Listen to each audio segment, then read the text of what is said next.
back to my channel today for another video. Today we are going to be finishing up kind of the end of school year responsibilities on my part. I have to update all of my kids' homeschool records, and so I have their record books right here. There's 3 of them, and then I have 2 huge bins here with all of their schoolwork that they've done this year. I'm going to show you how I keep records. In my state, we do have to submit grades.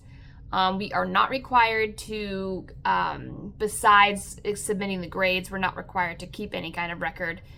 I do, just for my personal records.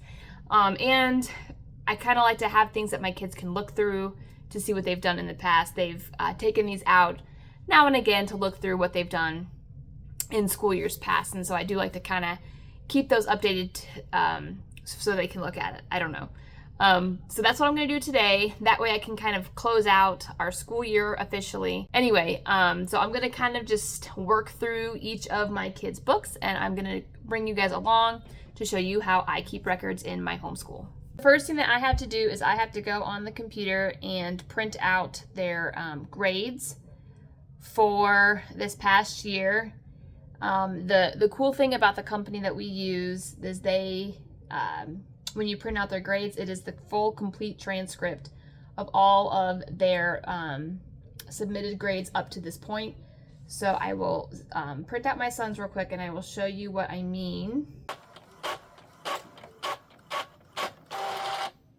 So this is my son's transcript, and as you can see, it keeps track of basically all of the grades, or all of their homeschool years, their grades for the fall, winter semester, and then the spring semester. So this is his complete transcript up to this point. This is his most current grade submissions. So now I have to print them out for my 2 daughters. And once I finish with that, then they have their school IDs that we use. And then I will just tape them to the bottom of their grades, and then I will show you what I do with them after that.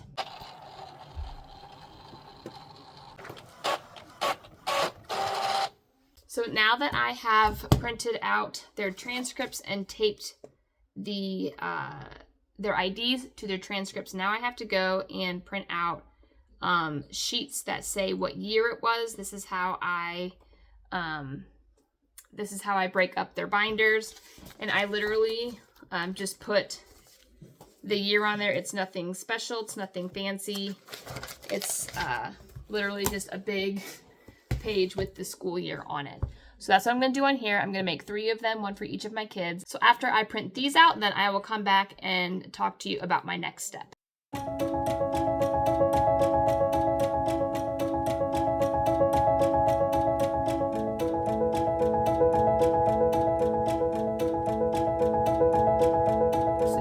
Their transcripts, and I have the new divider for their binders for the year. So now what I do is I will go through each one of my children's workbooks, and I will choose from each subject roughly between 3 and 6 pieces of work to kind of show their progress throughout the year. So I'll usually choose 2 from the beginning of each book, 2 from the middle, and then 2 from the very end. In language arts and in math, I always add in their end of year assessments. That way I can kind of show where they ended the year in their subjects. So and that's what I'm going to do now. And this takes the most time because there's a lot of things to go through and just kind of what I want to put in their records. So I'm going to do that now, and then I will come back and show you how I put the binder together.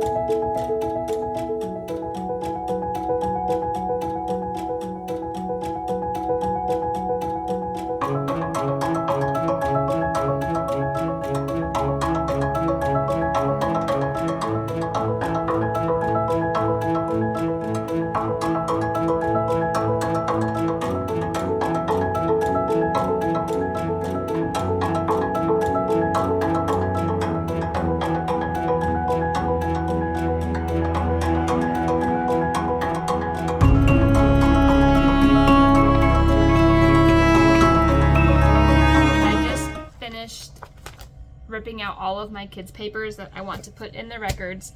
The hardest part of doing that is deciding what to keep and what not to keep.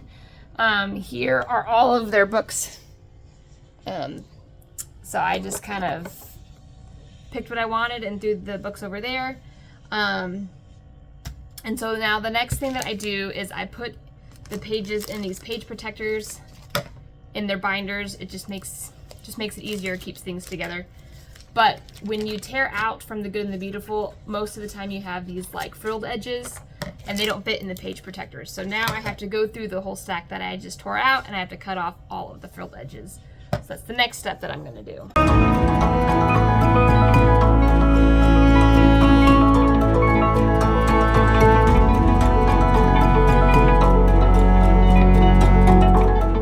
Okay, so the last step in the record keeping for my homeschool is to put the things in the binders.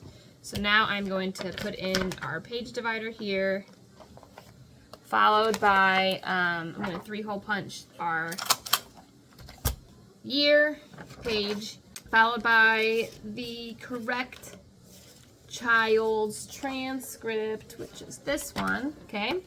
And I put these in the page protector. That way, if the student ID comes off, it's still in the packet. And I just like this because it just is very official. And it does prove that we've been, homeschooling for a while and that I am registered with my umbrella school. And then after that, I just go subject by subject and hole punch my children's work into the binder. I don't really have like a set order of the subject, so I just kind of go with what I have in my pile first. So it looks like the first one I'm doing is science, and I will put these in page protectors just because this is like a front and a back of opposite sides, so like I want it to be like one page, so I will put these in page protectors. But this is lesson 29, so I have to go and find the lessons that came before this. It's like, here's lesson 2. So lesson 2 is just 1, so I'm just going to put this in that way. And 12 was 2 pages, so that has to go also in a page protector. And that's 25, and then this is 2. So just to show you how I did it, I got lesson 2. This was the beginning of my son's science. Lesson 12, lesson 25, and lesson 29.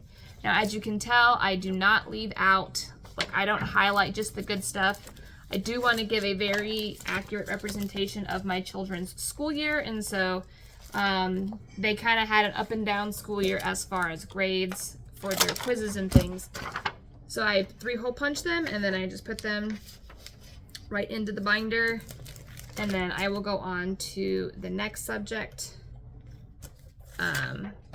So this was all science quizzes, and then I do have one piece of like a science activity that they did, so that they know that they didn't just do like science quizzes. They actually did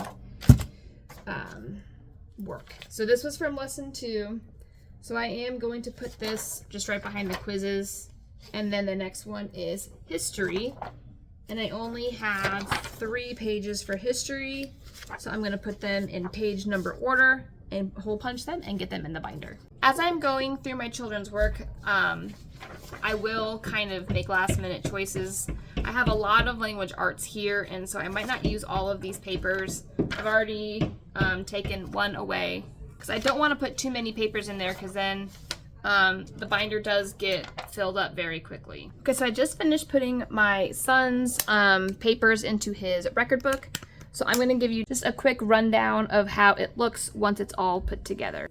All right, so here is his page divider here, and then the year that we just finished. Here are his transcripts up till this year with his ID, and then we go right into science. And then we switch to history. Then we switched to his language arts, and I put the assessments first. So here's his course assessment.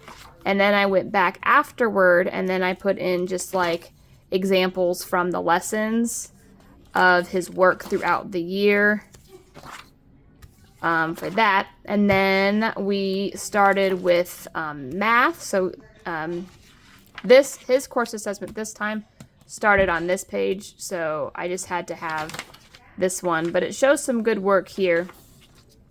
So this is his course assessment for math. And then after his course assessment, then I just had a few lessons. I feel like I'm missing a subject. I'm missing handwriting. Oh my, okay. So I did end with math here, but now I have to go find my son's handwriting book because I forgot to put that in here. Okay, so now I just grabbed a few of his handwriting pages to finish out his year. Sorry, I have people making lunch downstairs. That's what that noise is. And so that is the completion of his year as far as all of his schoolwork. Again, the hardest part is choosing what to keep and what not to keep, but I think I did a pretty good job of representing his year in all of his subjects.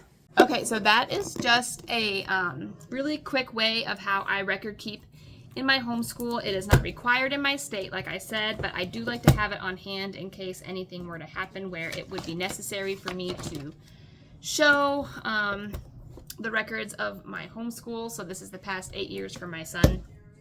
And so I feel like I have a very good representation of all of their schooling throughout the years.